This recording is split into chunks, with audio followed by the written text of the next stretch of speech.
Good afternoon and welcome to the joint HOSC, Health and Overview Scrutiny Committee, held in partnership with the Shropshire Council. Due to the current COVID-19 regulations, today's meeting will be held using audio conferencing and available to the public to listen to via the committee's meeting agenda page or via the Council's YouTube channel.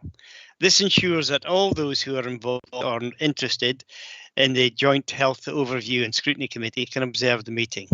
Members and other participants should only speak when invited to do so by the chair by using the raise hands function. Likewise, will everyone ensure their microphones are on mute while not addressing the committee. If you are addressing the committee, please have your camera on. Anyone disrupting the proceedings will have their microphone muted or be removed from the meeting. So can we start with Marge? Councillor Matt Shanton, Vice Chair of Health Overview and Scrutiny for Shropshire Unitary Council. Right. Would you like to introduce yourselves? Karen? Councillor Karen Calder, Co-Chair of the Joint HOSC and Chair of the Shropshire Health and Adult Social Care Scrutiny. Ali Sangsterwell. Hi, I'm Ali Sangsterwall and I'm representing Healthwatch Shropshire. Dag Saunders, Court member from Telford Council. Daniel.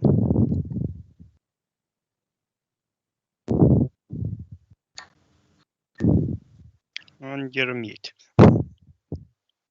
Daniel here? No. Joseph. Hello, Joseph Galkowski, Democratic Services and Scrutiny Officer from Telford and Wrekin Council. Heather.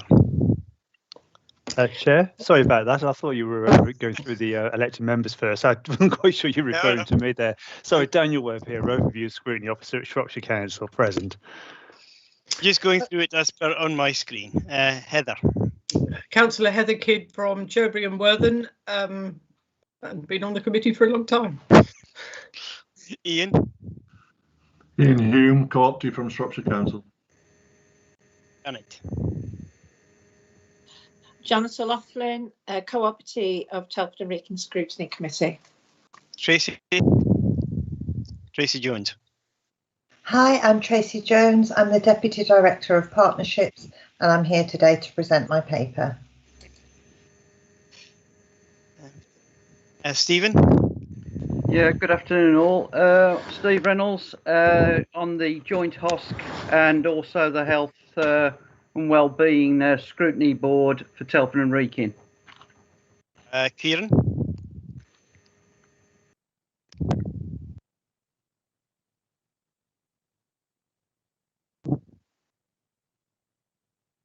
Jonathan.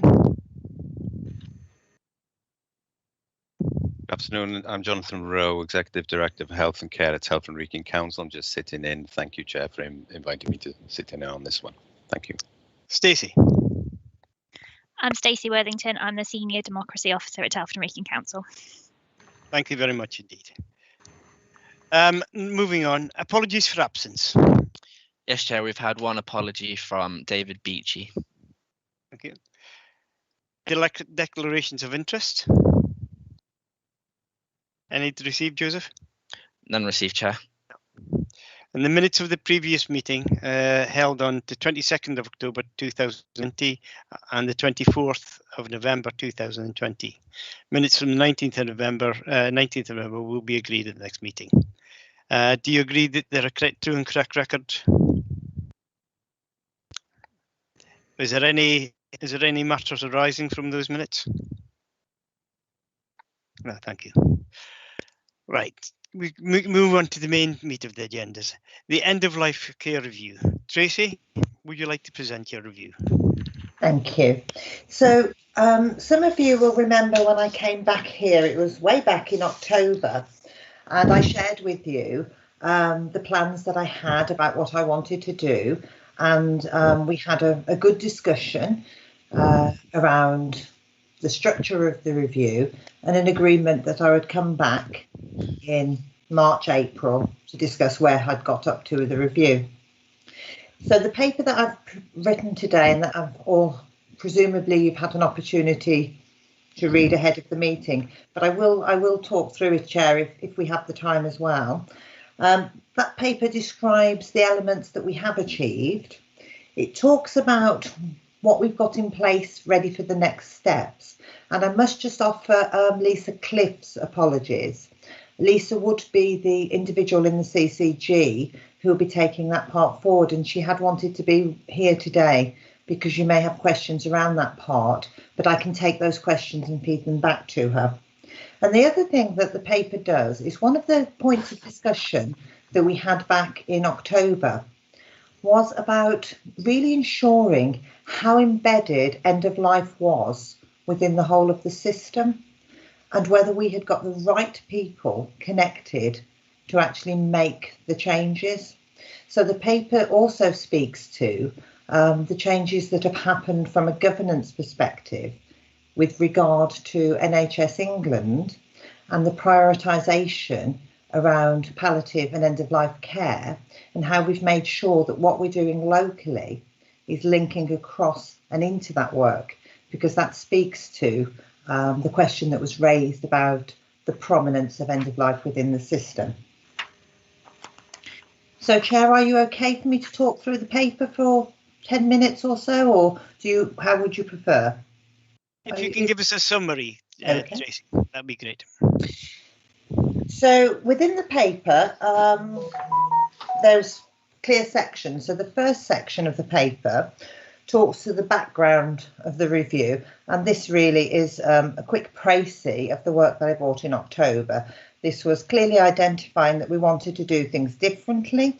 We didn't want the Commissioner to just look at a set of data and come up with what they thought. We wanted to reach out and talk to other people, look at what else had been happening and bring that all together to have 4 clear areas of focus going forward. The second part of the paper speaks to the actual review methodology, and the detail in here describes how we first went about collecting all of the different streams of evidence and feedback to identify the 9 key areas of themes that we were going to shortlist down. When I came to you in October, the idea was that all 4 of the areas of focus would come from this methodology. However, when I started talking with people with lived experience, what was absolutely clear to me was this desire to have, as an area of focus, symptom control at the end of life. So I took a decision as the senior responsible officer that we would have one of the areas of focus that was actually directly derived from the people with lived experiences feedback. So therefore that's a change to the methodology that I did present to you at HOSC in October, but one I hope that you would support and endorse. So we were left with 3 other areas of focus. And what we would have done in non-COVID times is I would have run a workshop and actually taken people through the exercise of paired analysis. And you've got all the details of that within the appendix. And this is about looking at one key question and people actually then reviewing all of the other questions underneath to decide which of these they believe would give greatest impact. As the paper describes, this is a subjective opinion, but this is part of co-production. This is part of working together in a qualitative way. You have to have some degree of subjectivity. As I said, normally, in normal times, we would have done that within a workshop setting. Because we couldn't meet in that type of setting, what I did was I prepared a set of written instructions, and I also prepared a video, an audio-visual instruction that was shared out with the templates. So initially, we had a time frame for that, but COVID came a little more strongly than we had predicted at Christmas, And therefore, I went back to my community and place-based board and got permission to extend that part of collecting the data and information. And section 2 explains that. Section 3 of the paper takes us to the actual 4 areas that are going to form the key areas of focus, and they're there at the top of section 3 for you to see. You'll see that the first one is that area of focus that has come from the discussions with individuals with lived experience, and then we have 3 further areas. What we also then did was we looked at all of the other sources of information that we had that had looked into end-of-life reviews. And this is about a cross-referencing, because we wanted to think about, these are 4 areas that we're going to commit as a system to be addressing. How do they speak to all of the other different feedback that we've had from more quantitative reviews and other surveys? So we then undertook a process whereby we analysed the 4 areas that we will be focusing on against the outcomes of the other areas, and you'll see all of those have been included within your appendices to the paper. The one area of gap that's quite key that we did note that wasn't included, and it's quite a specific area, and you might expect that because the way with which we looked at our themes didn't speak to the particulars of area, was around nutrition and hydration. But when we reviewed that, we considered that when we focus on symptom and symptom management, those 2 areas would be covered. So whilst we were conducting that work locally here in Shropshire, Telford and Wrekin, regionally there was a renewed focus on palliation and end-of-life care, and a regional NHS England group was established. And part of that group is about ensuring the prominence of end-of-life care within systems. As I explained when I came in October, this end-of-life review reports into the Community and Place-Based Board, which reports directly up into the ICS board. And we talked about that because we talked about ensuring it was sat within the governance of the whole system. The regional group is another way of ensuring that actually we're changing the experience of people around end of life. And what we've done locally is not to have the 2 things as separate, because that was one of the other things we spoke about in October, was the separateness of different streams of work. And I've brought together the regional stream of work, the stream of work around the end of life review that I've described to you and presented to you back in October, and I've tied that in with the clinical group who work around end of life locally. So what we've done is we've brought everything together so that we've got clear focus, and all of the people who are working on this aligned on the areas of work. And that's basically your section 4 of the paper. What would have happened at this point had Lisa been able to come?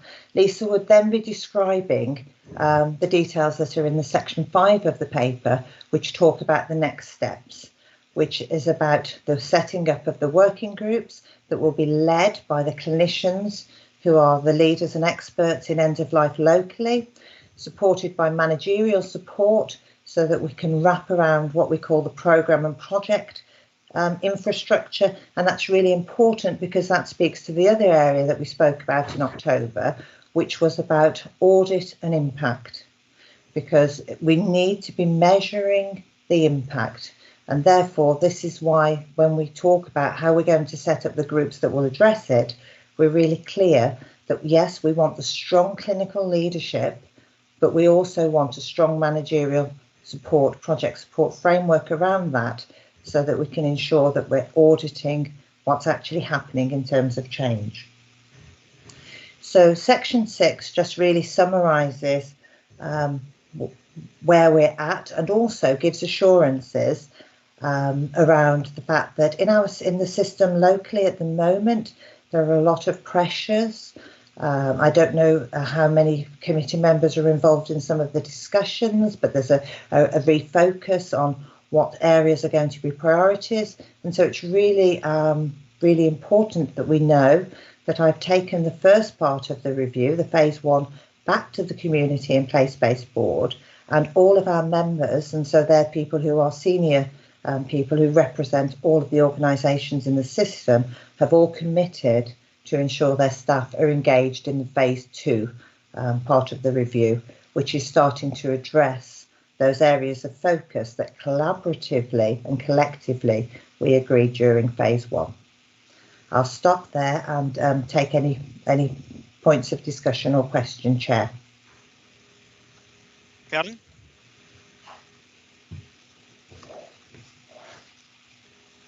Thank you. Sorry, I just had to find my way back to the screen. I have to say, Tracy, I did find the report very, very difficult to read.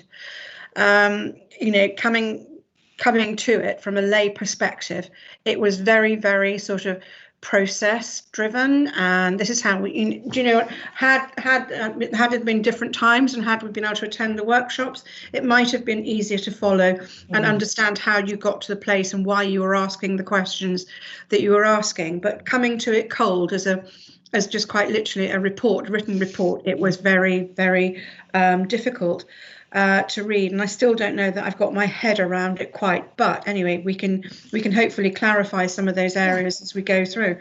Can I just ask a question that I feel I ought to know the answer to? But the Community in Place Board, who are they?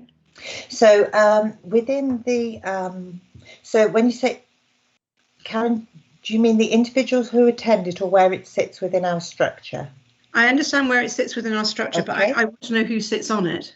So who sits on it? It will be representatives of all of the main health providers, Health Watch, and social care colleagues. Social care, the Assistant Director of Social Care for the 2 different. And so when you say providers, does the hospice sit on that?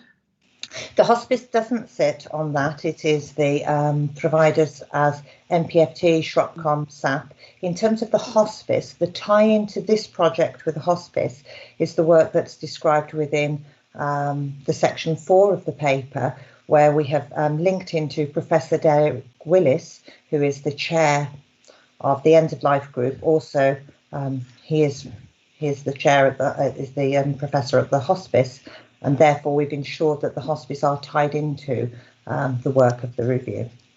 Okay, so they're tied into the work of the review. Were they an individual stakeholder? Yes, they were invited as an individual stakeholder into the review, yes. And did they attend as an individual stakeholder? Because it wasn't there on the listing that you gave of the list of stakeholders in the appendices. And that's, I think, caused some confusion for quite a few of us as to, you know, they are the specialist in terms of that the public look to for end of life care, and yet they're not mentioned as an individual stakeholder. Yes, I can assure you that the hospice have been involved throughout the project, and that going forward, the group that leads the programme board that the 4 task and finish groups report into is chaired by the hospice. Apologies if that wasn't clear in the paper. Okay, and then that just leads me there's lots of other questions, but going on with the hospice, in one of the appendices you then talk about I think I haven't got it in front of me, but that you talk about what we're doing locally as opposed to the national palliative care standards. I can't remember, it's NA something or other, and they talk about what they see as one of their requirements being that specialist care and the provision of specialist care, and you have said no, you actually think that a more generalist approach is more appropriate. With my cynical hat on, I'm sort of saying, is this sort of an opportunity not to commission further into that specialist care? Are you looking to do it on the cheap, basically? So it's blunt there, but I can't think of anything. No, Karen. I think if one speaks bluntly, then we can have that conversation, can't we? So there's absolutely no problem with bluntness.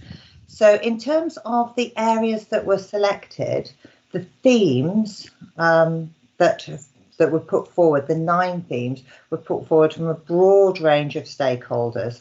And one of the themes that were put forward by stakeholders was that generalists feel they need the skills to help at the end of life. So yes, we have our specialist care, and there's nothing within the body of this report.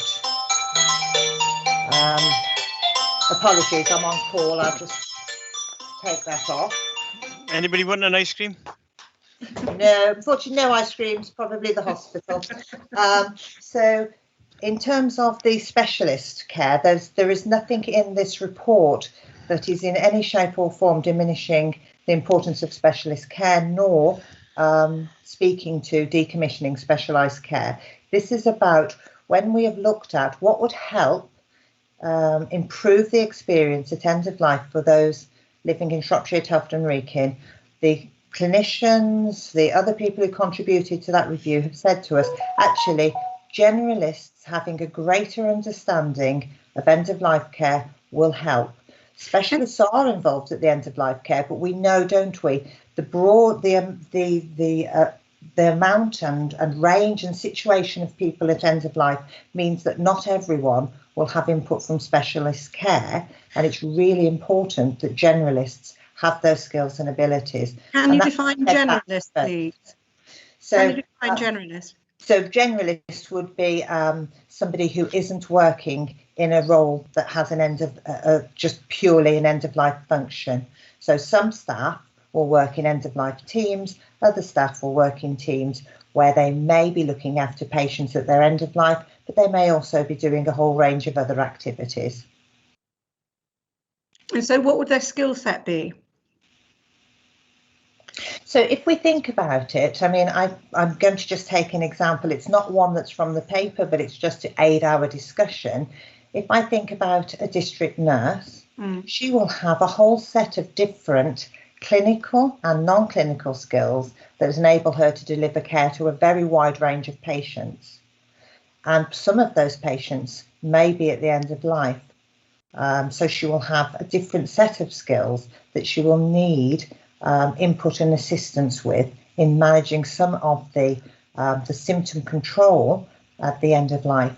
A specialist may be doing that particular case and dealing only with those patients who are in their end phases. A generalist could be a district nurse, it could be a junior doctor within a hospital who's faced with an end-of-life care patient. That was one of the examples that was shared to me by one of the participants in terms of the skills that they would need. So they're working in a general area and finding themselves in the area of end-of-life and looking to the skill set that would help them, or the knowledge base, or the redirection, as you spoke to the hospice, that would assist them.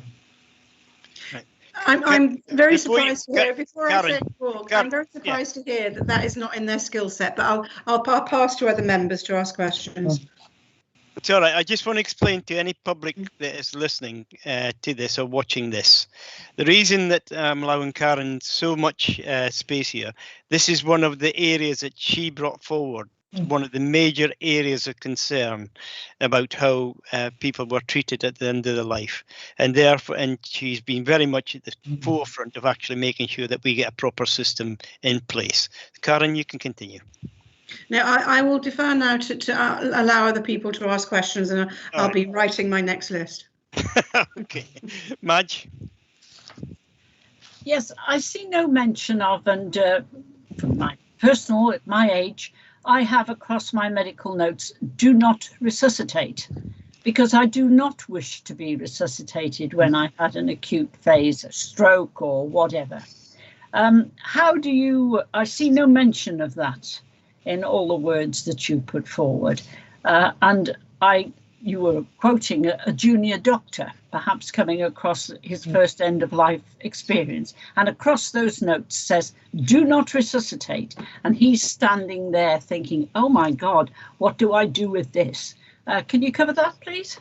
Yes, of course, Madge. So in terms of the words and the areas that have been chosen, just to be quite clear, they are not areas that I have chosen. These are the themes that people have fed back that they feel needed improvement in our end-of-life system. And you may, Madge, be surprised to think, well, why haven't we got Do Not Resuscitate as a theme that people feel we need to move forward on? And I would reflect that is most likely because locally in Shropshire, Telford and Wrekin, and I use the royal we because I'm referring to Professor Derek Willis and the clinicians in the End of Life group, have been taking forward the respect documentation across all of the sectors. So that may be very much why no one of the stakeholders fed back. They thought this was an area that we needed intervention into because they were aware of that piece of work that's currently ongoing. Carry on, Madge. No, you're on mute, love. I'm sorry about that. I usually mute myself. Where are we with that document then? I mean, is it just started, in the middle of, hoping towards we shall have a document out soon, which clarifies for us? Because many people of my age assume, and put the word assume in inverted commas, that because they've asked their medical GP, etc., do not resuscitate, that will be there on their notes, whichever section they go into. Do not resuscitate. And for me and a number of people that I talk to, that's very important. So that the respect document is out, it's in practice. Derek Willis has been rolling it out now over the last 18 months. I know that he would be more than happy to come and talk either individually or to the committee about this. It's something that he's incredibly passionate about, and I can see Karen nodding. He has been doing considerable work around this. Now, that doesn't mean that everybody who wants a respect document has got one, but it has been rolled out across all the areas. And I know that, as I said, it's in place now, so you can speak to your GP about it.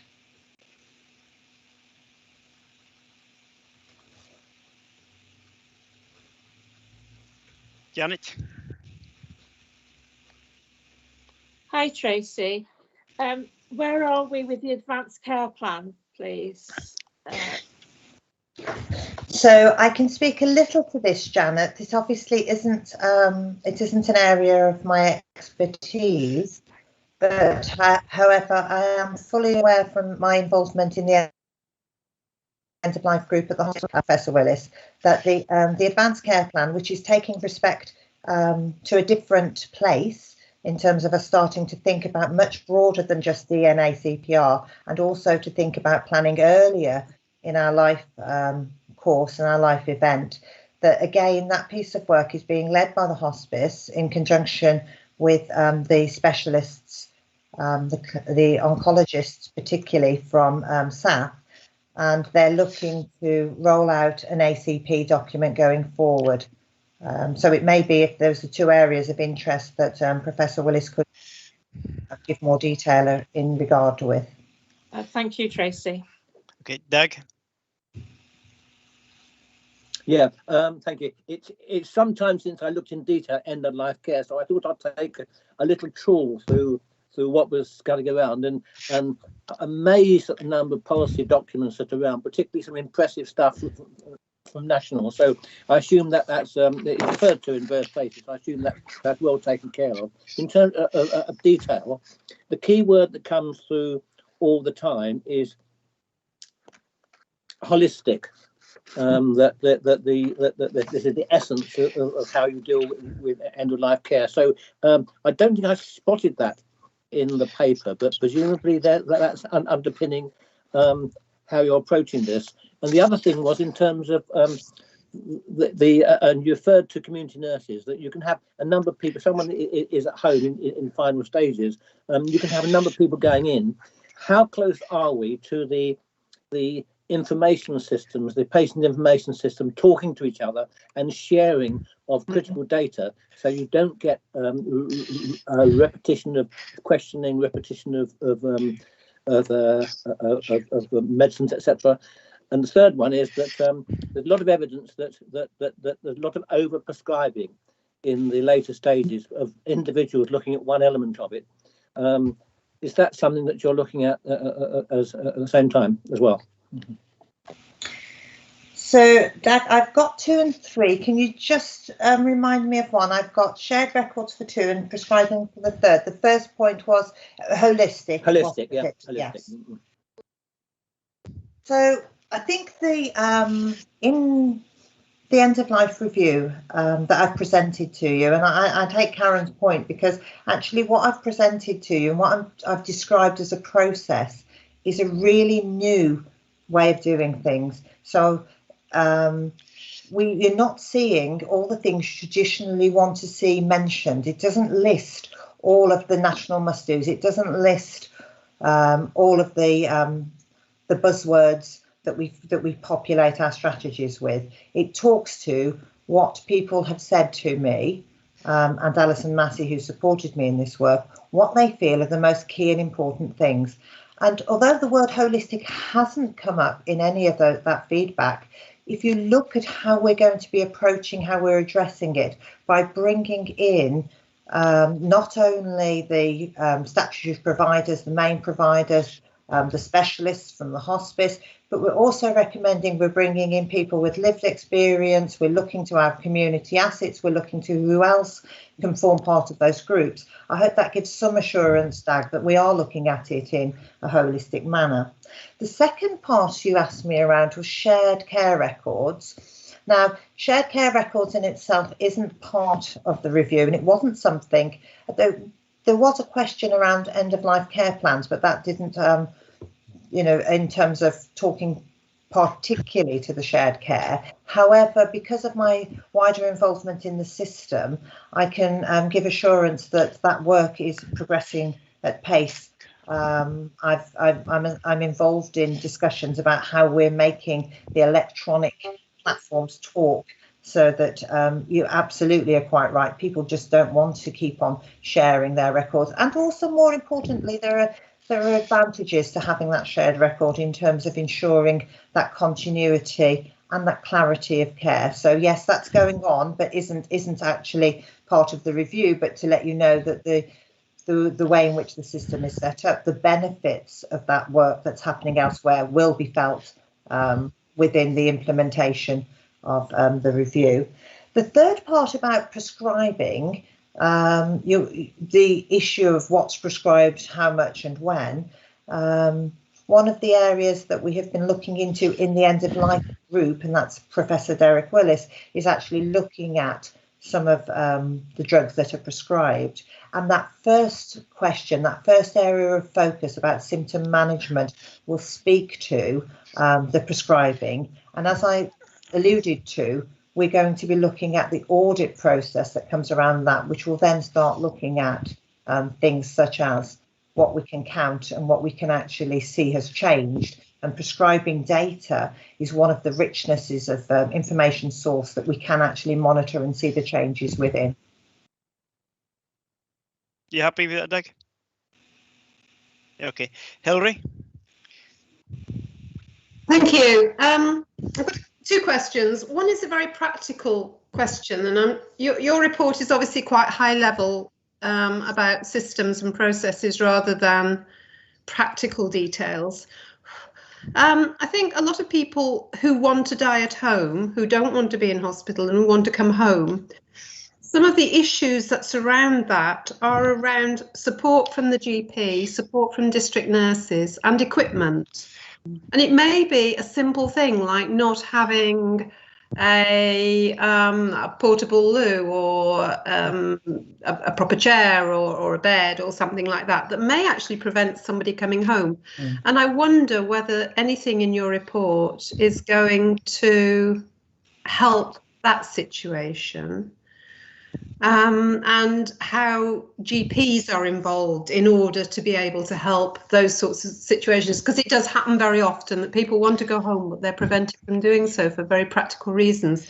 My second question, and I don't know much about it, but I do remember about 12 months ago there was a lot of talk about, was it the Liverpool pathway? And I wonder where we are with that and what stance towards, I suppose, assisting and supporting people to die is happening in Shropshire and Telford and Wrekin. Thank you. Okay. So, Hilary, just to give you a little bit of background about myself, I worked as an occupational therapist within a palliative and end-of-life role clinically. So I completely understand the first part of your question about the equipment and support that's needed to enable people to return home and to spend their last days at home. So in terms of the review, and I think this is really important, and I'm so glad that we've afforded this amount of time, and also for your questions, all of your questions, because it helps tease out what the end of life review is looking to, and then actually what other things are happening in relation to end of life management. So the question that you speak to is what I would call a routine commissioning end of life question. So I think if we are having instances of individuals who aren't being able to access that equipment, we need to speak directly to the service providers and find out, because those services are commissioned to happen at the end of life. So the review doesn't look to those, because they weren't anything that the stakeholders fed back as being things that were particularly troublesome. But they do happen, and I think we may need to make sure that when they are happening and we're hearing about it, that we've got those routes through which we can actually take action, because they are commissioned services to enable equipment to be provided and fast-tracked to be provided at the end of life.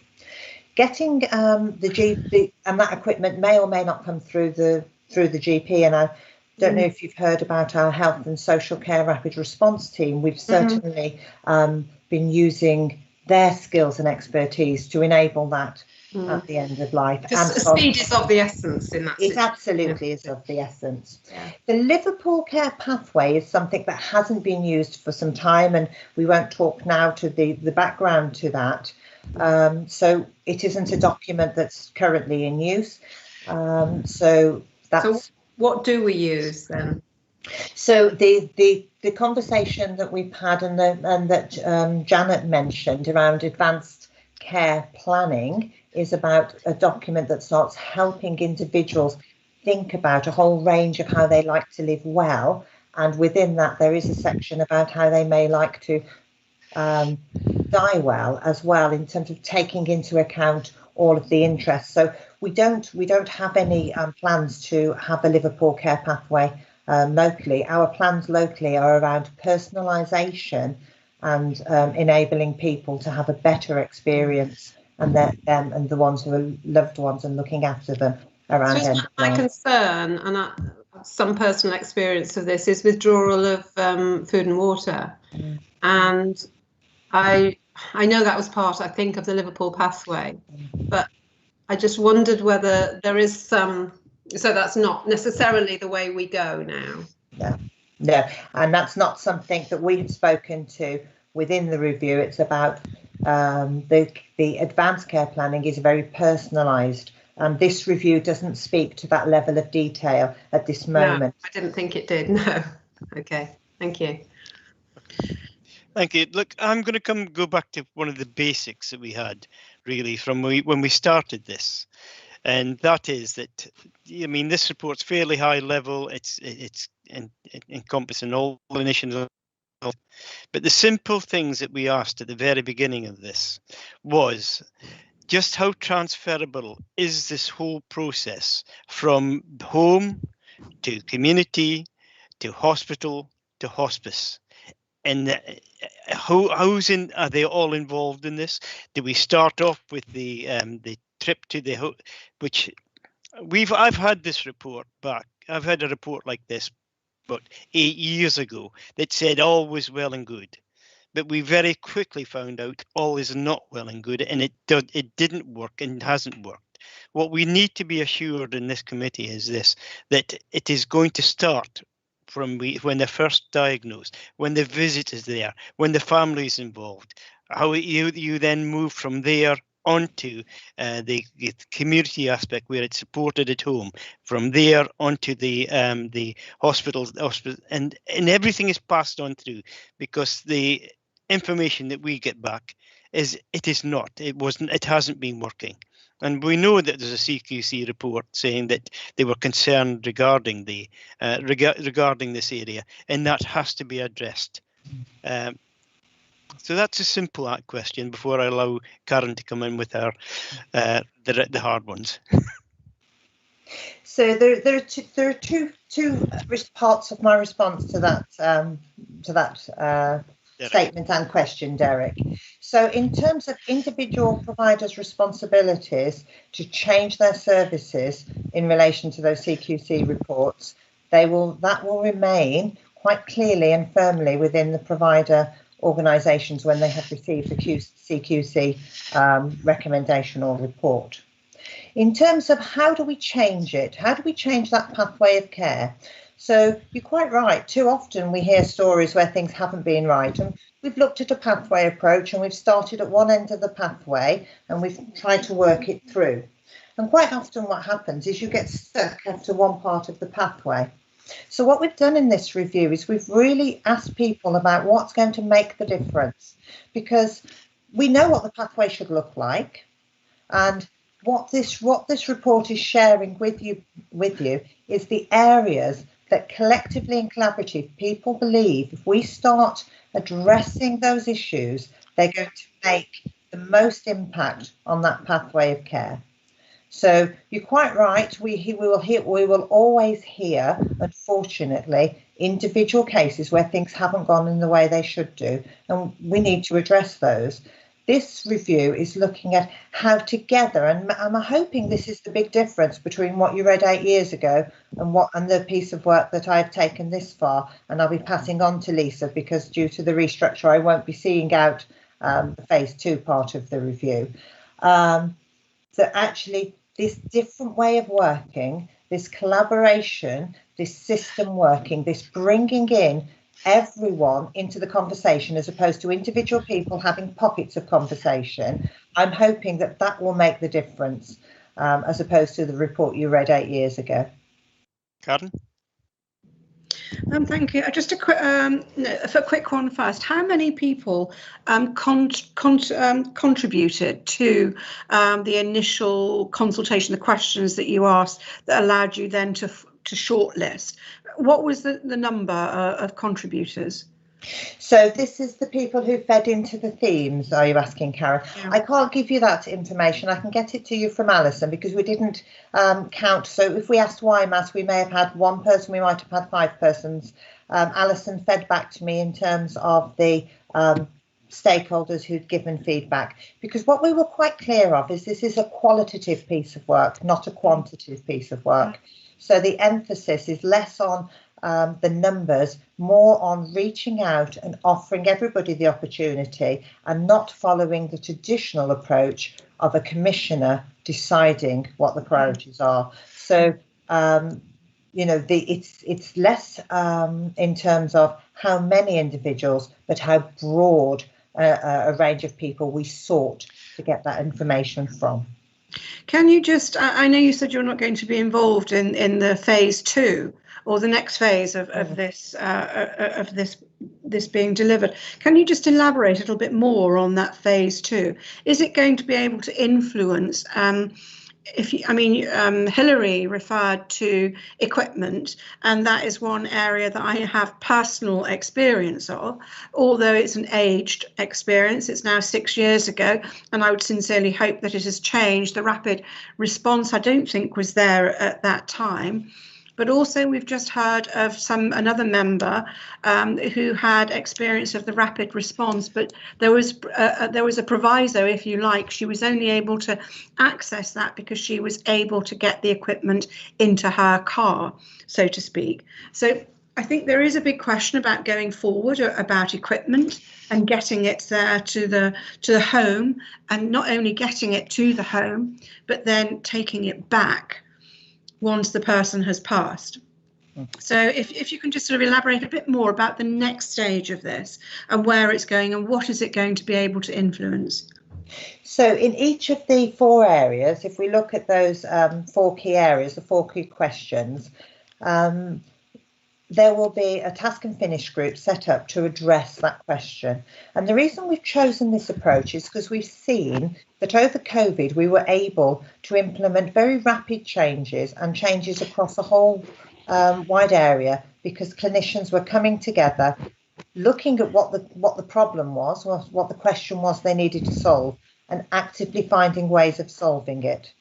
So when the clinicians and the other stakeholders that we've mentioned will be invited into those task and finish groups, come together to discuss, well, how do you do this? And so equipment could feature in more than one of those areas. So this is about looking at a solutions focused approach to those 4 areas. So yes, equipment may come up if that's believed to be one of the areas that are going to help deliver it.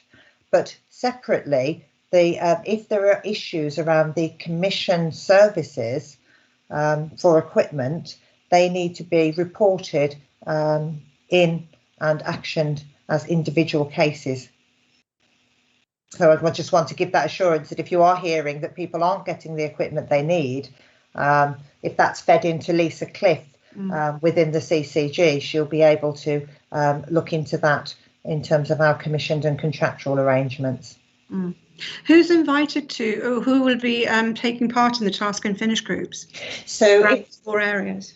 So for each of the areas, we'll have a lead clinician and a lead manager, and then they will open out the membership according to each of the topic areas. So we'll be looking at those healthcare providers who are linked into that topic, and then broadening out that to include people with lived experience, Health Watch members, and also non-statutory sectors who are involved within that particular area. So the short answer is, Karen, it will be dependent on the area they're looking at, but we're looking at a broad membership that is both statutory health providers, but also those who are experiencing the services and those who are supporting the statutory providers in delivering the services. I think it'd be very useful, Derek, going on through the agenda and actually through this, and what we're actually be asking at the end of this item, and that is to ask Professor Derek Willis back at the next stage of this process. I'll go to Joe now. Sorry, not Joe, Jackie. I see Jo and I don't want to say Joe. It's Janet. Janet. Yeah. What I'm going to give you is, Karen, the guarantee of this. And I know that this is our last meeting as joint chairs. But because you are being at the forefront of this, and it's been one of you've been pushing it so hard, I will be asking you to come back, invite you to come back. If you'd like to do that. Yes, I will. Thank you. That'd be great. Thank you. Janet. Hi, Tracy, me again. So I've gone through 2 deaths of end-of-life care during the pandemic, and workforce in the community seems to be a problem with occupational therapists, because before you can have your equipment or anything, and it is right at the end, you need an occupational therapist, and they were extremely short. And so will that come into it as well, the occupational therapists? So in terms of, I'm going to answer that in 2 parts, Janet, because first, if I'm going to speak to the review, and what comes out of the review will very much depend on the collective discussions about the answers to the questions. However, your point about the need to look at our therapy base, and I presume you talked to our therapy base in Telford, is actually being dealt with through the Telford and Wrekin Integrated Place Partnership, or TWIP for short. So I think the message I want to give is that this review looks at how do we better improve experience But equally, there are other pieces of work that are looking at some of those other issues that you speak to, which is the availability of therapists, the availability of the rapid response team that Karen spoke to in terms of getting the equipment out there. All of those things are part of our commitment within TWIP to enabling people to remain at home. So, and one of the areas that we have started to pick up on our TWIP discussions is around therapists and their availability within the community. So it is something that is on my agenda, not in particular relation to this paper that I talked to you today on, but in relation to my wider partnership role. Oh, thank you, Trace. That's reassuring. Thank you. Doug? Yeah, thanks. Just a very general point, really. Looking at the whole picture across Shropshire, Telford and Wrekin, we've got the post-COVID work and the build-up of waiting list of diagnostics, etc. We've got some significant staff shortages, and we've got a major financial problem being faced by the health economy across Shropshire, Telford and Wrekin. Do you have any fears along those lines that you will not be able to proceed as you wish with the end-of-life care process? So, Dag, absolutely, I had those concerns because in my wider role, I'm involved in all of those things you've just referenced, and that's why it was really for me personally, because I'm very invested in making sure that we do change end of life. I'm very passionate about that end of life experience because we can't have it back a second time, and it has major impact on our lives going forward. So I was incredibly pleased that this paper, when I took it to the Community and Place-Based Board and secured that formal agreement of all my partners to continue with this piece of work in the face of all of those things that you have just mentioned, I was very pleased that I was able to do that and be able to report that back to the HOSC today, because there was a potential that they could have said, unfortunately, the pressures that you've just cited, Dag, would stop us from doing that. But I was able to have that conversation about the importance and the uniqueness of this piece of work, the way we've done it and taking it forward, and gain that assurance that people will release their staff to engage and work with us, or work with Lisa, as it will be, unfortunately, not myself, for the phase 2 of the review. Okay, thank you. Right, thank you. I'm on mute now. Is there anyone else got any more questions, comments? No. Look, the next stage, obviously, Joseph. Well, Chair, I did have some questions that I thought were raised in the Chair's briefing earlier, and with your permission, if you're happy for me to share them. Yes, certainly. Yeah. Of course.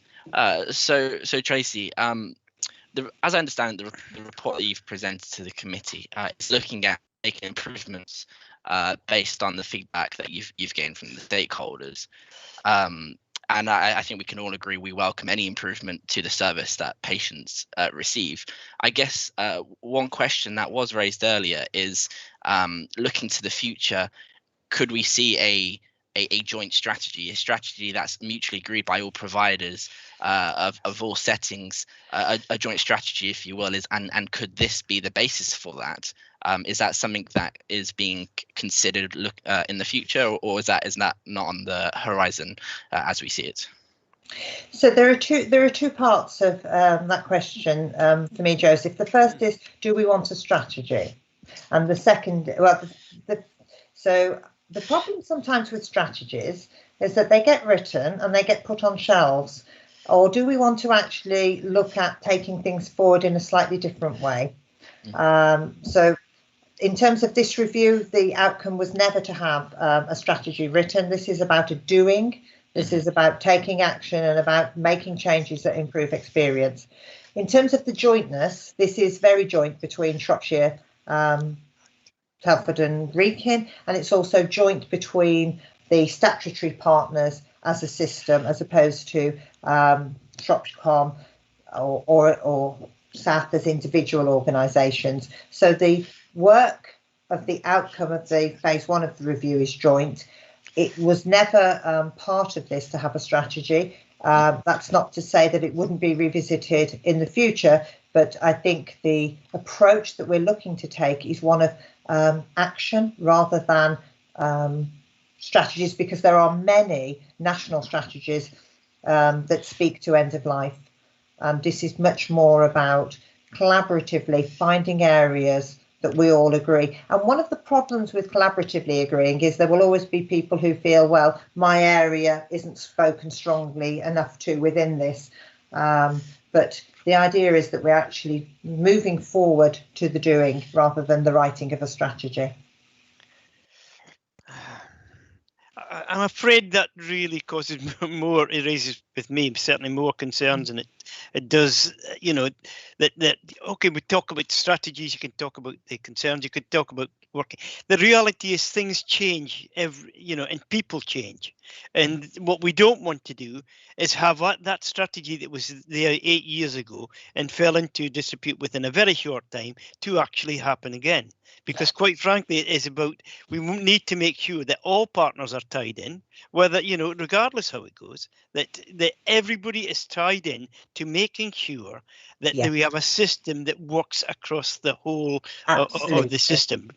I mean, we're moving to an ICS, an integrated care system, and this should follow it. We should all be signing up to a way of dealing with people who are at the end of life. Yes, Karen. and that's what this review does, Derek. It brings us all together, working on these outcomes together, rather than the writing of a strategy. So for absolute clarity, this is about us working together as a system. It's not, the outcome of this is not to write a strategy document, just for that clarity, but it is about us all working together. You're absolutely correct. Karen? Can I forgot to ask a question of an area that we covered earlier, Tracy, and that was around that when we were talking about generalists, and in that statement there, that they also said that those generalists will then be able to identify gaps. How is that going to be fed back in, and how long do you expect that sort of period of grace, if you like, to identify those gaps in provision? Can you just explain a little bit more around that statement about the generalists will then be able to identify gaps, and what happens then? The answer to your question, Karen, will come from that working group that's looking to address that question. So I can't give that answer now, because that is what the Task and Finish group will be looking to and speaking about. And if it's an area you're interested in, any member of HOSC is more than welcome to self-identify, and I will link them in with Lisa and Alison to be part of those groups to look at, discuss and develop the answers to those questions. Well, I probably won't be a member of HOSC, but I'll be a member of the public. So please put my name forward to that. But that was one of the point I was trying to get at. The nature of Task and Finish groups is that they have a start date and an end date, and so I was just wondering what the time frame was going to be for those pieces of work. So the start date is now in April, and we would look to see where they had moved to and their achievements by September, which I'm suggesting that Lisa would come back to the HOSC. And I've suggested September because we're expecting the launch of the national directive, the national strategy for end of life, to be coming out at that point. So we thought that would be a good cut-off point to actually have a look at what we've achieved locally and what the national ask is, and then to bring that back into the one time frame. Yeah. So yeah. Okay, that needs to go forward as a recommendation then, doesn't it? To actually come back onto the work programme at that point. And if you would, I'll forward you my personal email, Tracy. Yes, and I will link you in, absolutely. You can link me into that. Thank you. And if there is anyone else who has listened to the discussion, joined in this discussion today, who would be interested in joining those groups, if you let me know, I'll pass your details on with your permission to Lisa for that part of the review. Thank you very much indeed. Right, it's now 3 o'clock. Tracy, thank you very much for your attendance, and thank you very much for the information. We look forward to seeing the results in September. Joseph, can you mark that down and make sure that it's recommended, that it's a recommendation from the committee that we revisit this in September? And you invite Professor Willis. And yes, we invite Derek Willis. Yeah. Okay. Derek, could I just take a moment to thank all of the committee for their interest, their involvement and their questions within the paper. It's a very important piece of work, and I always find it very heartening that people have taken the time to think about and contribute and to keep this really important end-of-life agenda quite live and active. So thank you very much, Chair, and thank you, Commissioner. You indicated you're moving somewhere, yeah? I've moved within the CCG into the Partnerships Directorate, so I may very well be here coming to talk to you about my other areas, but unfortunately for me, the end of life remains within the Transformation Directorate. So this is the end of life for you. Yes. Thank you very much indeed. Thank you. Bye. Bye-bye. Take care. Oh, my phone's just died. Sorry, I'm just going back onto the agenda. There we are. Right. We now move on to the second item on the agenda, which is the integrated care system. Can I welcome Nikki O'Connor, who's going to take us through this. Nikki? Thank you. Good afternoon, everybody. And I was well hoping Tracy would stay because she's got quite a lot to input to this bit. So an apology for me up front that I know we sent a presentation over for this rather than a paper. Two reasons for that. One, it's moving quite fast from a sort of policy legislative point of view, and it seems to be sort of changing every week. And also, unfortunately, the member of staff who would normally have done the paper was off sick for a longer time than we expected. So I'll also say that probably the comments I'll make might seem a bit dry, and from a policy perspective, this is all oriented towards making better care for the population, but we are inevitably at that stage at the moment where we're sort of doing the policy governance side of things. So I wasn't intending to go through the presentation, but I thought I might just pick out some key points, and then of course happy to answer any questions, take any comments, and I will keep trying to tie this back into what's important for local people. So just supposed to say that we're expecting the legislation to start going through its sort of parliamentary processes from, I think, next month onwards, with the idea that integrated care systems become statutory bodies from April next year, so April 22. That doesn't stop us from doing things now, from working together now. It just provides the sort of statutory footing for those vehicles.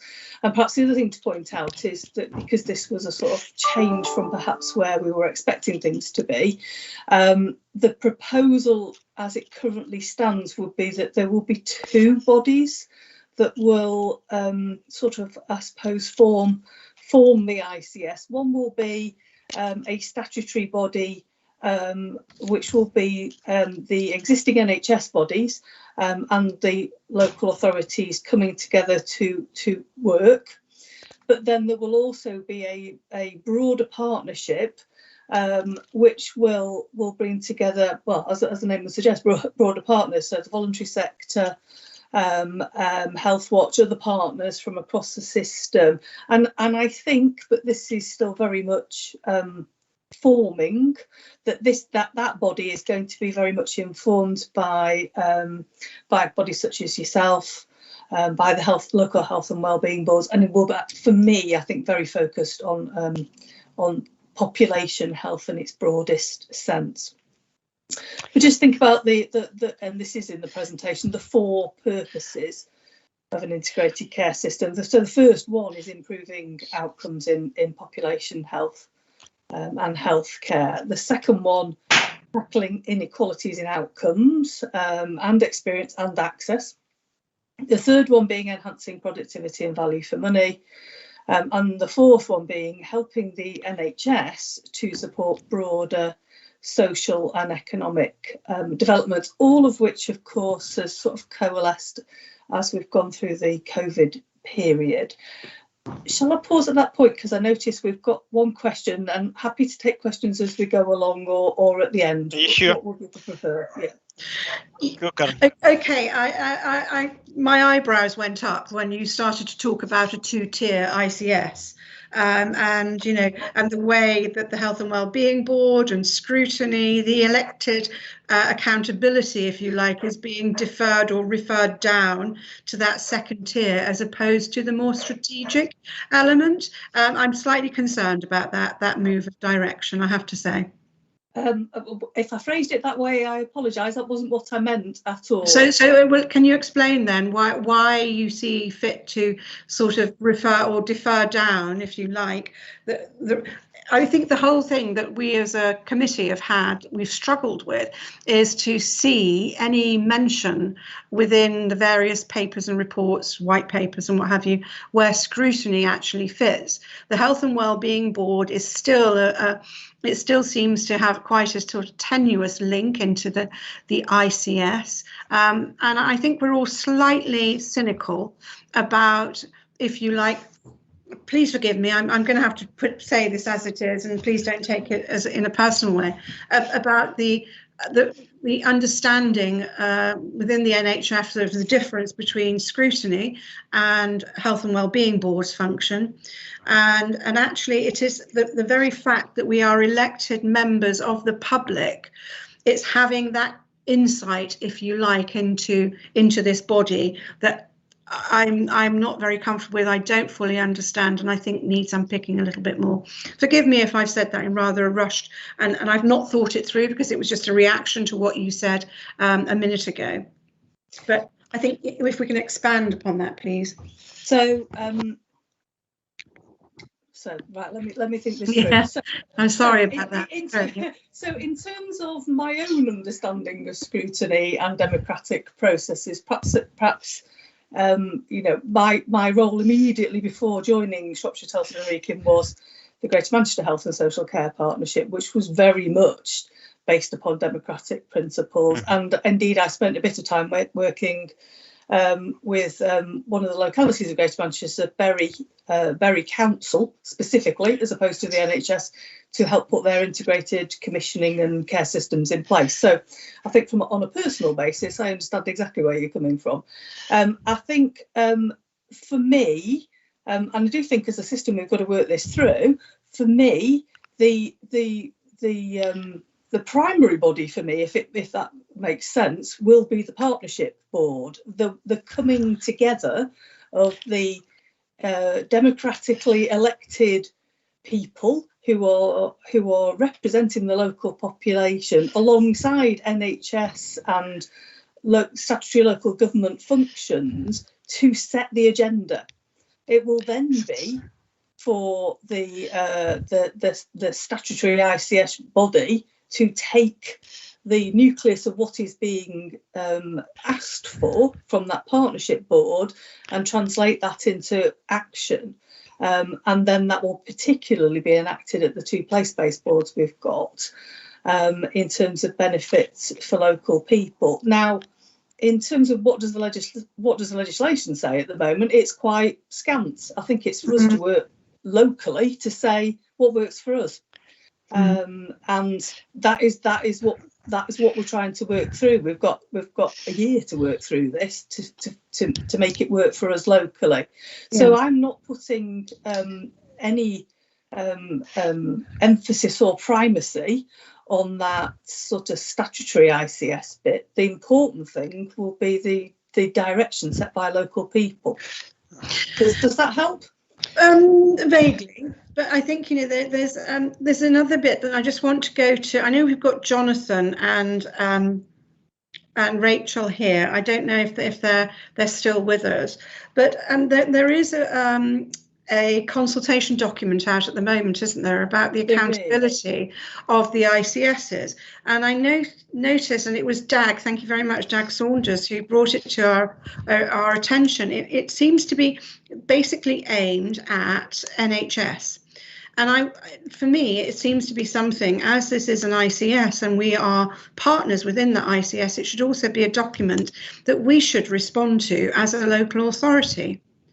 And so what I would think, and I don't know if Jonathan or Rachel can comment, but I would maybe ask Derek that one of the recommendations that we make at the end of this is that we, as a local authority, look at that document and respond accordingly to it, even though it's not been sort of shared with us. It's just come to our attention by of somebody who's very interested in Department of Health reports and consultations. I do feel it is something that we should respond to. Yeah, Jonathan, so do apologise, Ricky. Jonathan, can you respond? Have we been asked to comment on this? I'm not aware that we have. I'm not aware, and I haven't seen the document you're referring to, Karen, at all.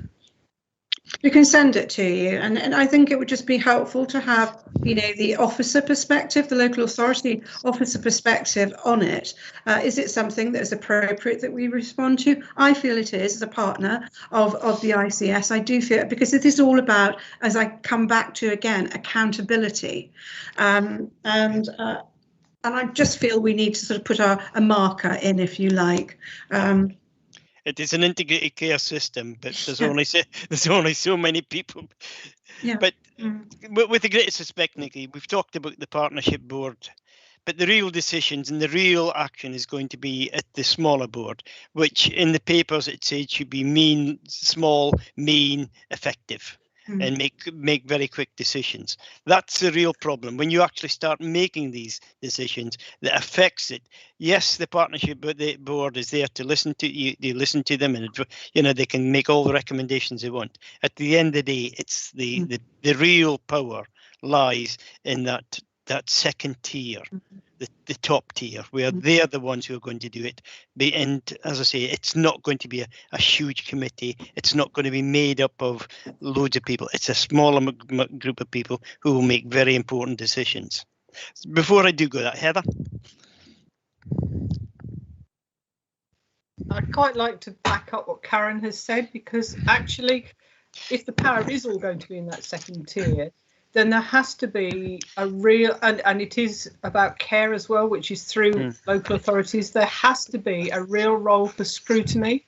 There has to be there has to be teeth built into it, because at the moment we can call people to a meeting, but we can't necessarily get the truth or even a paper on time for a scrutiny meeting. So my concern here is that actually the scrutiny process won't be enhanced at all. And these very important decisions actually will not come back to us. We will not have an input into learning points. And those are vital. And we just have to look at what's been going on at SAP and so on, where we have tried and tried and tried and always been told everything is fine, and it isn't. We have to have a scrutiny process involved in all of this that begins to deliver for the public, because that is our role. And if we're not careful, this process will sidestep all of that unless our role in all of this is enhanced, and it does need to be enhanced. I'm sorry, but that's the way I feel. Not only enhanced, but identified. It's not clear to me where actually we have any role at all. I've interrupted. Yeah, sorry. Are we into general? I think we're in general discussion. Well, I think I think we ought to. I do apologise. We really need to give Nikki the opportunity to finish off. I do apologise, Nikki. Can we just ask Rachel to come in, because I think she was going to answer on behalf of Shropshire. Rachel. Hi, thank you. Sorry, I'm not sure if my camera's working. Just Just to say, I support Karen. I think what you've mentioned, we've looked at the consultation and we do need to respond to it. I agree. We are, as Nikki said, going through the processes at the moment about and making sure that in the context of population health, the local authorities and elected members have a really vital role to play, and we all know that, but we need to articulate that. And as you said, we're just working through that in terms of the place structures where Health and Wellbeing Board and Scrutiny sit within that. But actually, so we need to work through that practically as well as respond to the consultation. I think some of it's in there, but we do absolutely need to make sure that's really loud and clear. So I'm happy to take your kind of suggestion forward, and we are working together, but we're kind of in that forming phase and really need to make sure that comes across loud and clear. I think. Thank you, Rachel. Nikki, if you'd like to finish off. Okay, so thank you for all those comments. I'm sure that we can resolve all this working together, and as Rachel has said, we are working closely together. I think probably in terms of the presentation I've sent over, the only thing I particularly wanted to draw out from it really was the system pledges that we've put together, that we have done in partnership together. I can appreciate comments made that there are concerns about parts of the system and how parts of the system are working. But these are pledges that we've made as an integrated care system, where we want to improve, and there is huge potential here to work together to improve things. So in terms of our place-based working, those ideas, thoughts, people have come together locally and said, this is what we think we can do. This is how we think we can make things better. And we're growing and building on that. And that is one of our commitments. We've made a commitment to tackle the problems of ill health and health inequalities. We've made commitments to improve our mental health services as well as our acute services. We've made commitments that sit particularly in local government around how do we work together on areas such as climate change? How do we work together to regenerate our economies? There are lots of things we can do working together in partnership to do that. For one, the NHS is one of the biggest employers anywhere. It doesn't matter really what area you're talking about. The NHS is a big employer, and as such can really help the local economy. So those pledges stand. Some of them talk about enhancing our engagement and accountability to the public, and I would hope we could work with officers of both local authorities to help support that. So there's some information about timetabling and what's going to happen in accordance with what timetable. But my sense, bearing in mind I'm not a government official, but my sense is that the intent of the legislation is that as much is done locally as possible, within the framework of what is right for the local population, rather than what sort of sits at a national level. So I will stop at that point and happy to pick up any further points. I think one of my major concerns is this: we have now got an added tier, and that the Minister of Health can get involved and can probably override any controversial decision that is made, or just push it through without actually going out to major parts of consultation, which would normally be when you make substantial variations that you would have to do. And you just have to wonder how many times that's going to be used and abused. Karen. I agree with that point that you made there, Derek, but there was a bit on your presentation, Nikki, there was something about, I think it was on the second page or the second slide, and it talks about an engagement and accountability plan, which was due at the end of March. Whereabouts is that? And if it was due at the end, can you find it, where you make that? I'm just having a look, yeah. Have you found it? Engagement and accountability, I just made a very rough note. I've just said engagement and accountability plan. Where is it? Yeah, I haven't got So we said we would bring something in April by way of an engagement and accountability plan. I would admit we have slipped with that because we have just made an appointment to a director of engagement and communications. So that person will be pulling that work together, and I'm sure will be interested in getting your views on how we best do that. We are behind. It was April rather than March. Right, sorry. I think it'll probably be May.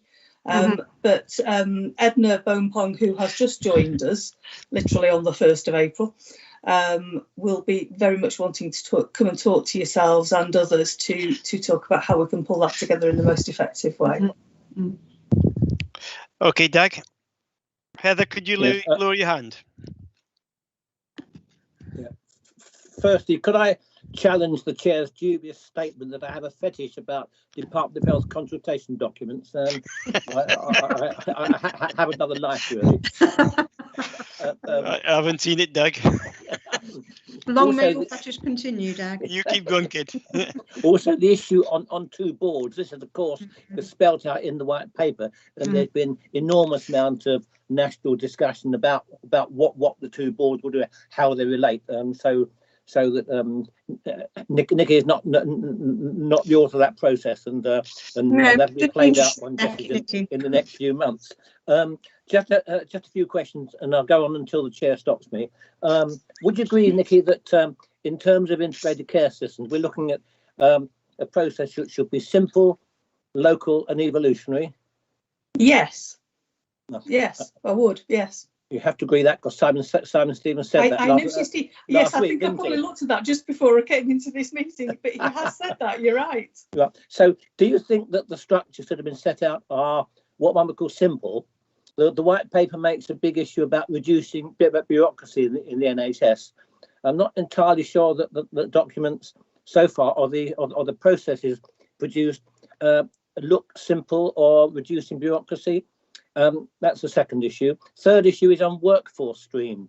Does the workforce stream look at all workforce? That's including community nursing staff, care staff, etc., or is it purely within the central NHS? The fourth one is the elephant in the room, really. Given, and it's a similar question that I asked previously, given the challenges that the local health economy is facing, and one can't avoid the financial one particularly, but also staffing, other issues that the hospital is facing in terms of Care Quality Commission, the Ockenden report, the directives that will come in relation to reducing waiting times, the diagnostics, etc. Given those, are you confident that you can move forward in the way that you're saying? When you look at the financial position, there have been a number all over the years. I mean, I can't remember how many years we've said we're going to reduce the use of agency staff, but presumably that's one of the factors that you've got into the let's save some money on that. But we've been trying to do that for, to my knowledge, about 25 years. Also things like admission avoidance, short length of stay. They're the traditional, let's bring them out. Let's see if we can save money there. But we haven't been very successful. Maybe the experience of what's happened in COVID times and working together might help in that area. So maybe a comment on that one. Health inequality is a big issue in relation to the white paper, the targets that are being set out. Just like to see if there's at the moment an understood definition within the shadow ICS of what health inequalities in the Shropshire, Telford and Wrekin context actually mean, what those issues, and I know they've mentioned of things like obesity, smoking, etc., but it's much wider, obviously, and it's health, it's determinants of ill health as well as the outcome, the equality of health outcomes. Another thing is there any indication when the ICS is going to meet in public as yet, the shadow board? I think a lot of ICSs currently at shadow board are meeting in public. We're a bit behind the curve at the moment in Shropshire, Telford and Wrekin. In terms of how the integrated care system is addressing itself, public health seems to me to be utterly central. Is public health core in all the elements of the integrated care system at the moment? Are the directors of public health sitting around the board table? Because they have a very major role to play. And I know we've got an expected government statement on public health. I don't know whether they're going to move it back again or what they're going to do, but we're expecting something later in the year of what public health is, following the demise of Public Health England and the incorporation of those facilities elsewhere. But it is absolutely critical that public health, that we build on the relationships built up in the last 12 months or so, and that public health is actually core to what's going on there in terms of joint working and integration. Pause, Doug. Pause. Okay, right. Okay, Chair. Thank you. Nikki, would you like? Sorry, I'm out of space to write down all the queries. Yeah, right. let's. I'm thinking we'll go. I'll try and address them in order. So, your bureaucracy was your first point. Okay, so the aim locally definitely is to reduce bureaucracy. Having just left a Midlands regional meeting, I think that there might be an increase in bureaucracy, but that will be for me to burden for me, not for yourselves, just for the next few months while we try and get some of the framework pieces in place. But definitely the local aim is to reduce bureaucracy. Workforce, I mean, it may be something you want to consider, that you know, you have a specific session about workforce issues, because we could be here, you know, for a long time talking about these. There is a lot of work going on.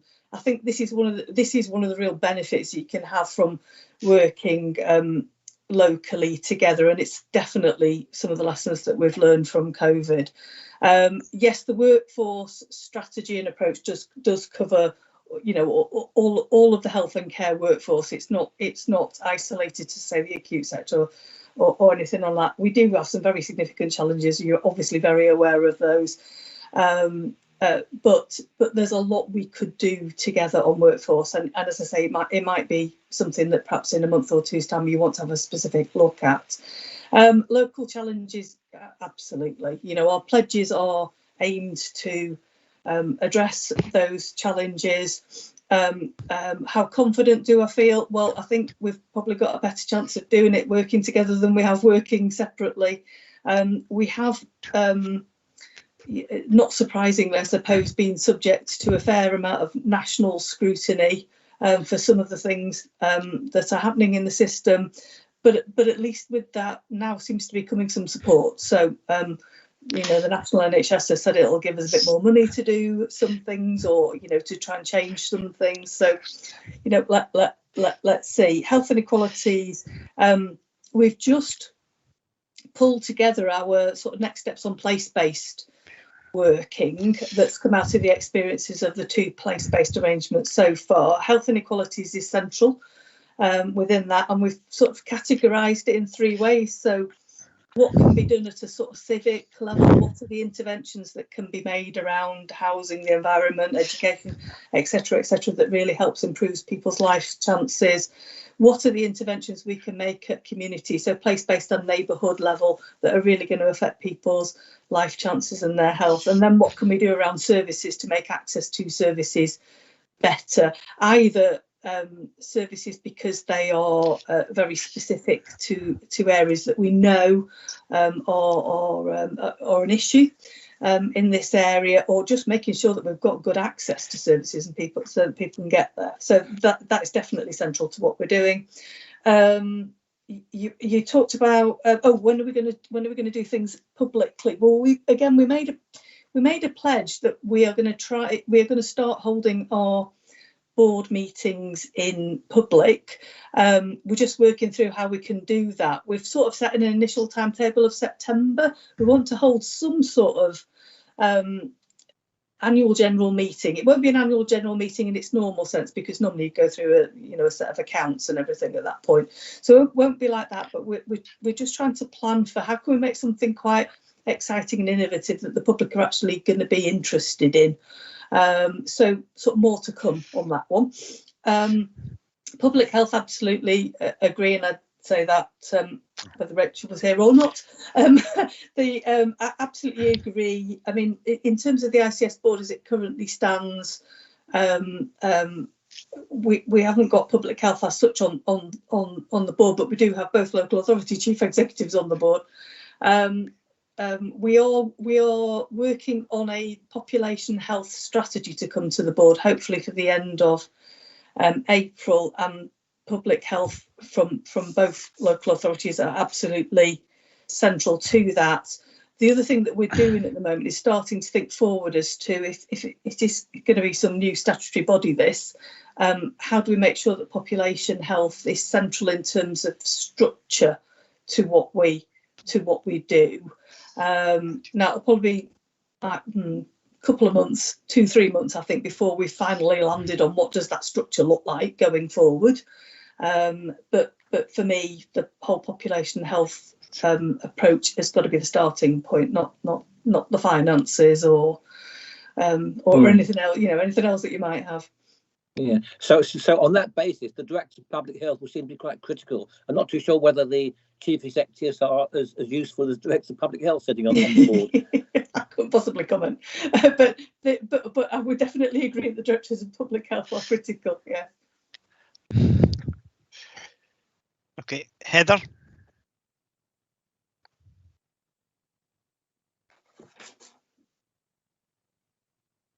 Are you there, Heather?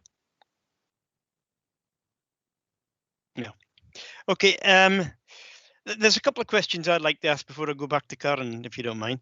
And the first thing is that, as part of an integrated care system, the first thing we should make sure is that the departments can talk to each other. Now, in 2010, Blair spent over £12 billion, and it was an absolute first-class failure. And that still exists today. They're still not talking, they're still not communicating. Now, if you talk about pathways of care, and if you're going from one system to another, then it ain't going to work, is it? And the other one is that I listened to Neil Carr this morning, and Neil Carr was saying how wonderful primary care was doing, and how they're playing a focus part, because these are part and parcel of the integrated care system and the ICS, and yet everything we are getting back is the primary care are not engaging to the full. That in fact it's very difficult for them to engage. That we need to make sure that the first entry into an integrated care system would be primary care. So just exactly what are we doing to help primary care be a focal part of this? Because they are a focal part, the first entry, as far as I'm concerned. And the reality is that, we're talking about a system here where we are having, with an integrated care system, ICS, whatever you want to call it, we're facing tremendous challenges. We've got £150 million to come back off of budgets, and yet we've got to make a system that is in crisis, and we are in crisis. I know there's been improvements in hospitals, but the improvements are still a long way to go. All of this is in the changing system. Now, I am concerned, I have to be honest, regarding that, where we're going, and we really need to get, before we start doing all these technical changes, let's get things right at the ground. So I'll take the primary care point first. So primary care have got they will have a sort of mandated seat on the board. We need to work through exactly how that's best effective, because you take a doctor out of their practice, and then they've got to to attend a meeting. Somebody's got to cover their work in the practice. So yeah, but they haven't been attending, have they, Nikki? We've had the PCN, the Primary Care Network representatives at the board. I think we need to make sure that that's more systematic and more enabling for them to be able to make the right contribution. The whole principle of clinical engagement in the board is very important, and we are just trying to make sure that we can find ways of, as I say, making that work properly. It's critical that primary care are at the place-based boards, which I believe they are, because that's the place that they can most influence what is directly happening to people on the ground, because that will be the place-based boards will be the vehicle for really changing things and transforming things, not the ICS. The ICS will be a policy strategy place. What's happening to people on a day-to-day basis will happen in the place-based boards. The being able to talk, systems being able to talk to each other, which was your first point. There's still a long way to go on that. There's it needs to happen by people being able to work together effectively. It needs to happen digitally. Digitally is never the quickest thing, but there are a number of systems where they seem to have got that cracked in a much better way. So we've got a digital work stream. I think they need a bit more pump priming, really, both in terms of money and people at the moment. But I would agree with you. Yes, people, they one system being able to talk to another and sharing of information is critical to success. Yeah. Karen. Nikki, I have to admit to a degree of ignorance in that, all this work seems to have been taking place, and yet I feel as though I've been slightly left behind. And so forgive me if I'm asking stupid questions, but the place-based boards, you all said that they are the ones that are important to the people locally. Are these place-based boards, do they meet in public? Is there an opportunity for members of the public, elected members to engage with them? How does that take place? How do they work? So the place-based boards have come together sort of organically, might be the best way of putting it. They've developed out of local health and care staff working together, being chaired by normally somebody quite senior to make sure that that it's all brought together. They don't, as far as I'm aware, they don't meet in public, but the place-based boards will be will ultimately be the place where the sort of pathways of care, the best pathways of care, are determined for people. Informed by what's happening in the primary care networks, informed by what's by the health and care issues in those specific communities. So then they are. So they're purely clinical. They're not meant to be. Sorry, no, they're absolutely not only. They're not only clinical. No, absolutely not. They are. So do they have patient representation in them? I think yes, they do. They have Health Watch on both of them, yes, and they have the voluntary sector on both, yes. And patient groups? That I'm not aware. I'd have to check, Karen, and find out whether they've got patient groups on them as well. Okay. I'm just sort of trying to understand how this new world is going to be working, and it all seems to be sort of being put in place, but I don't quite understand how they all fit together. And that, I think that is just the COVID, the fact that, we haven't been able to work together as we would have liked to. But I would like to sort of try and focus and understand, if you don't mind, Derek, on where Scrutiny fits into this master plan, this ICS.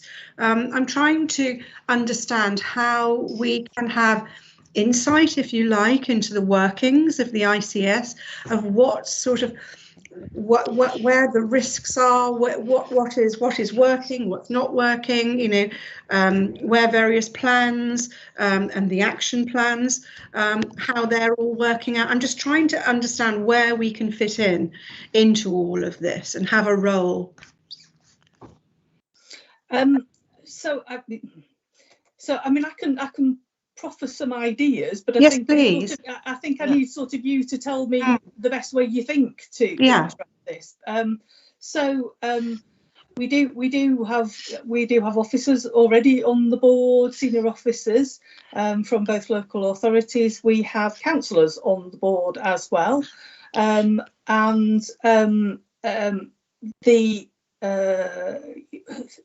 that has to date been our vehicle for making sure that we're as linked up as we can. We also have Health Watch and the voluntary sector on the ICS board. So we don't see those minutes of the board meetings, do we? We don't have access to those. That's and we did easily remedied. Easily remedied. I can easily get those to you. Yeah. Well, that would be one way forward, because then we can see how the board works. And and once you go public, of course, then we have the opportunity to sort of see the whites of the eyes, because the minutes don't tell you everything. It's far better to be able to attend in person and actually hear the discussions and the nuances and the responses, rather than just a flat minute. So yes, that would be a way forward. But I'm still trying to think of a way in which there is a direct link. I mean, yes, you've got the portfolio holders, I think it is. Or is it the chairs of the Health and Wellbeing Boards that are the elected representatives on the board? I'm not sure. Is it the portfolio holders or the chairs? I'm not sure. I can check that and let you know.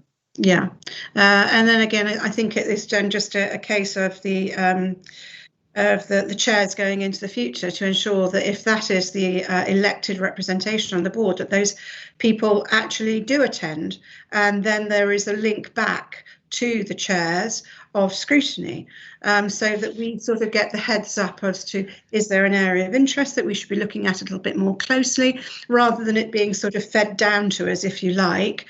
This is an area we think you might like to look at. Do you see what I mean? It's nuanced, but it's having that independence, if you like, going forward. So I do think this is still an area that needs to be worked up.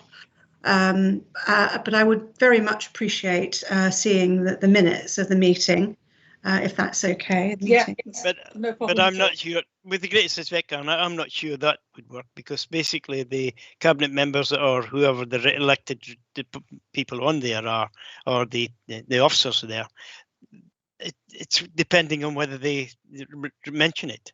I mean, we have got 6 huge areas of work that's got to go through the system. Yeah. And that means significant changes. And and one of our main rules is where there is significant variation, that we have a right to look at that area in depth and be able to deal with that. Now, my feeling is that a lot of that can actually be swept aside the board. Now, the 6 pieces of work will take probably 2 years to actually to finish going through, if it goes through at all. So we need to be very much at the front line and actually saying, look, this is what we have got to do. And that's exactly what we will be doing. We'll make sure that we're looking at these. But what we want is the communication set out to know exactly what is happening within the system, so we can actually be able to look at that. So that means meeting with the right people that will be able to tell us that. And that's one of the areas we need to make sure that is enshrined in the gold. Will that be in the engagement and accountability plan? Is that something you would expect to see in there, Nikki? Yes, yes. And, and I'll make a sort of personal commitment to you that Edna, as our new engagement and communications director, will come and talk to you to make sure that she's gathered your views as to how we make this the most effective process that we can. Yeah. Okay. Anyone else? Heather, you still got your hand up, love. No, you're on mute as well. I apologise that somebody came to the door, so I had to go to the door. Did you buy any? My hand down. Joys of technology, yeah. All right. Right. Anything else, Joseph? Is there anything we brought up at the briefing that we've missed? I don't think there is there? Is there? Yes. Karen saying yes. Karen can.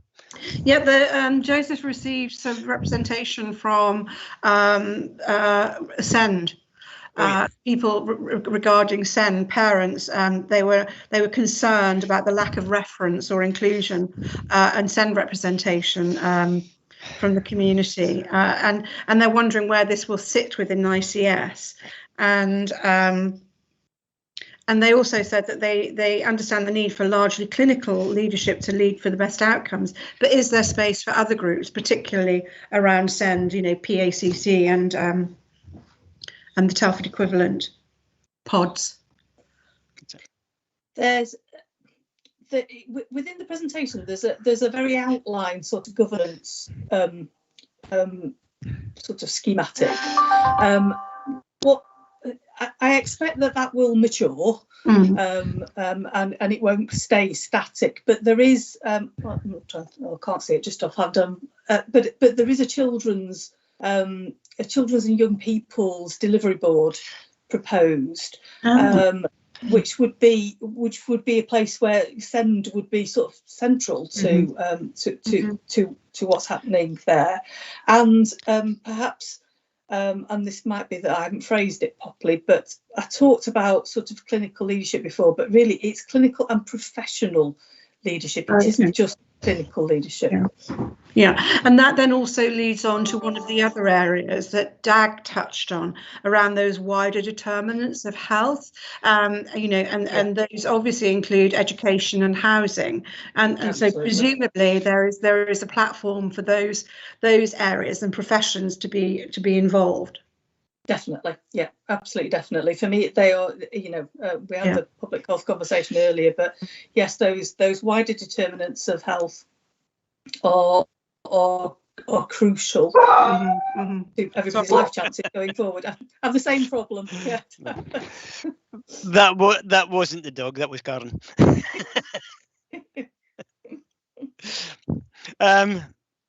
Doug, did you finish off all your questions, my mate? Never. No. Oh, go for it, kid. But round two. Ding ding. Well, I was going to raise issues of the primary care networks again being quite central to work. But I think that's already been mentioned. When you look at Shropshire, Telford and Wrekin, there's some very significant differences across. We got Shropshire is characterised by number of older people, retired people, isolated people. Telford is characterised by high levels of ethnic minorities, younger people. Obviously, there can be the place boards that will be able to address that. How does that come together in terms of the overall picture, and particularly bearing in mind that we've got 2 local authorities, 2 health and wellbeing boards? I wonder whether the local authority has thought of whether they might have some joint health and wellbeing board to talk to the ICS with a single voice. But I think these are things that will need to be worked through in the next 2, 3, 4 months. But the main thing is really that as the ICS develops, and we're waiting for the next lot of department guidance, and which I think was due at the end of March and hadn't come yet. But clearly, once Parliament gets to work, when the bill is published, things will change as well. There'll be discussion. But it's just the key thing is that the ICS, as it progresses, is open to changing, to move, and that we try to move away from the culture that's been inherent in Shropshire's health service, which is so much an acute hospital dominated culture across the NHS. And I speak from bitter experience of many years. And somehow we need to try to move away a bit from that, notwithstanding the fact that the acute sector has got mammoth problems, is going to have major expectations from the centre on how they deal with things. But anyway, it's the openness and the flexibility that I'd like to see built into the ICS as it moves forward and develops. Yeah, and I would agree with that. And I think in terms of any more guidance coming out, I think early May sounds like the most likely date from the meeting I was at prior to this one. Okay. I think you know we need to revisit. We'll need to revisit this as soon as, you know, as we progress, and it'll have to come back several times, I would imagine, in order for us to catch up where you are developing and where the problems are, if that's going to be a shared exercise. Yeah. In the meantime, no problem. In the meantime, I don't see any more hands. Nikki, can I thank you very much indeed for your attendance, mate, and thank you very much for. I know you've been fired at a lot of different questions from different areas. Joseph, obviously, I've missed something. No, not at all, Derek. I was just typing in the box because I do have some construction work happening around me at the moment. But I thought it might be good for the committee to propose some recommendations in regards to receiving regular updates on the development of the ICS. Excuse me if you can hear the construction work. Secondly, seeing the proposed members for both ICS bodies, I think in the presentation it made reference to these being confirmed at the end of the second quarter, so it'd be useful to see them before they're confirmed. Yeah, Joe, we normally have a 10 minutes at the end of the committee meeting in order to make recommendations, mate. Okay, we'll do that. Look, in the meantime, Nikki, thank you very much indeed. And Thank you. We'll obviously let you know what our recommendations are, but okay. Thank you very much for your presence. Okay, and happy to return as and when you need me to. Okay. Thank you very much indeed. Thank you. Bye, everybody. Bye. Bye bye. Can all members stop online so we can talk? And right, recommendations. First and foremost, we'll look at the recommendation. Have we made the recommendation? Have we got all the recommendations for the first item that we looked at? Is there anything anyone would like to look at for the end of life care? Is there anything else we need to add to that? Well, it needs to come back in September. Well, yes, we've made that recommendation. With that professor.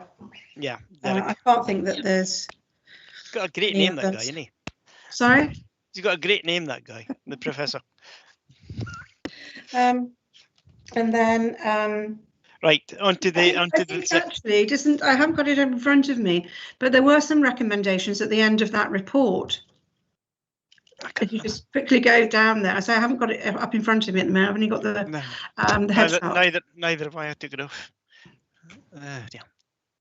Was it you? That we note the content of the report, but there was about 2 or 3 others, I think. Joe, did you see any? Yes, I'm just finding the report. There are recommendations in the report on the end of life care, but they're to note a number of things. Happy to go through each of them if you want to. If you could, please, let's go through it formally. Yeah. So on the report, section 7 on recommendations, 6.1 to note the completion of phase 1 of the review and the collaborative identification of the 4 areas of focus. 6.2 to note the change of the CCG leadership of the end of life care review as it enters phase 2 and the continued commitment of the system partners to engage in the improvement work stream to address the 4 key areas, including clinical leadership for all 4 key areas. 6.3 was to note the regional NHS-EI requirements, read the local system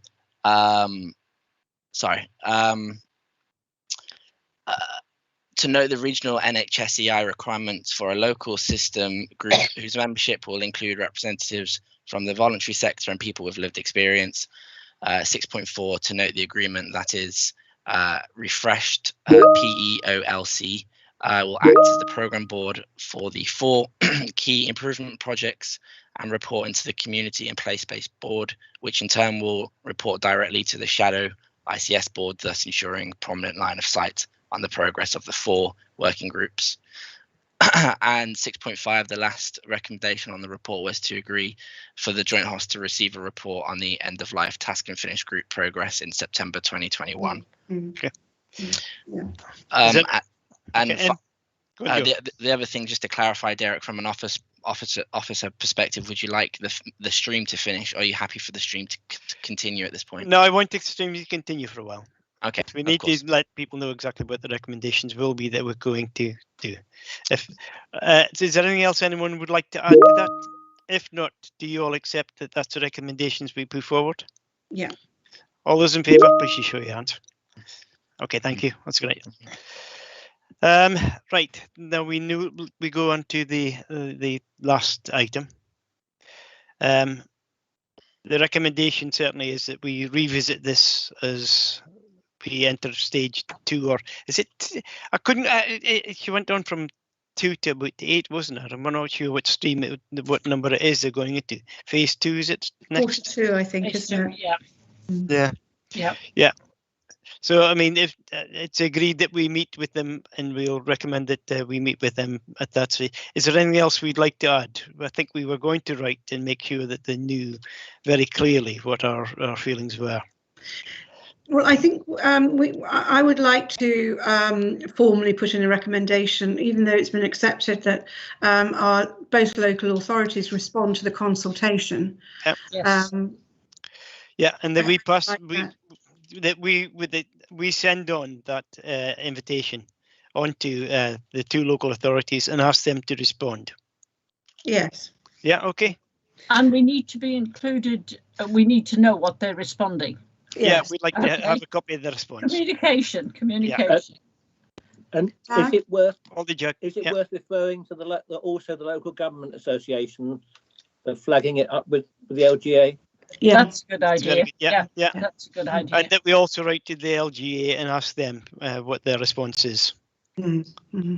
Indeed, whether any of the local authorities have been asked to actually be involved, alerting them. Okay. Right, you all accept those recommendations? If so, yes, just yep, fine. Thank you. Okay, now look, this is the last formal HOSC that we have before the elections. We're losing Karen, we're losing Marge. Can I just say to the two of you, look, thanks very much for all the effort and work you put in. And look, where we can involve you, we will do. And, I mean, there's nothing like a willing slave, is there? Nothing like free work, is there? That would be good. There's nothing like knocking a dead dog as well. No, you've been tremendous. The amount of knowledge that you two have got in here. Heather, where do you stand in the moment? Are you standing again? Oh yeah. She's standing again. So hopefully we'll see Heather back at least. Hang on. Yes, I'm definitely standing again. Yeah. So I should point out as well. I think that I will be back with you. Yeah, good. Dag? Well, I'm standing again, but I don't think I'll be back with you. I'm not.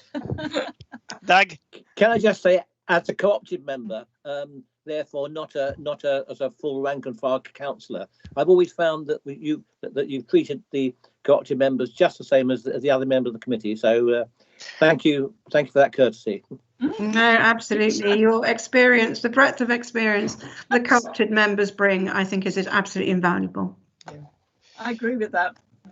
And by the way, you don't think you get enough. You've still got a few more weeks to do, and we're going to use you as much as possible, probably in a different setting too. Look, thank you again very much, and I now invite you to leave. Thank you very much. Can we just stay online as a committee, just to sort of just to discuss some of the, if you like, dissect some of what we've heard about the ICS. Yep. I mean, I don't have any I think we should just go off public. I've got no problem with Ali or any of the other people who are guests.